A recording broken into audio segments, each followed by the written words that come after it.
રાખશો માતાજી ધોળે છે એટલે સાંભળો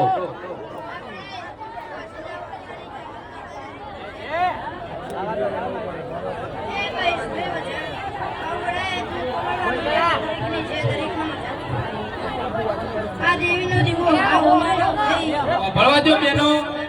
ત્યાં જ બેસી જાઓ અહીંયા આગળ આવવાની જરૂર નહીં કોઈને જાગર્યો ઢોલી તમારો કેમેરા વાળો મજા આવડે મુકોડાની કુવાશની ચામુન માતા રીકરી છે મહેશ ભાઈ હવાઈ મજા આ મજાનો મોડો છે મજા કહેવાની છે ભાઈ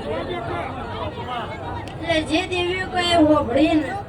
તમારા પેટમાં પડે છે વાત એને હોભળશે તમારા ઓરડામાં સુવાર પડી જશે અરે ભાઈ આ મજાના મોડવો હવાઈ છે હવાઈ મજા આવું મનું દેરું માં ખૂબ જેમ ખૂબ મજા બોલ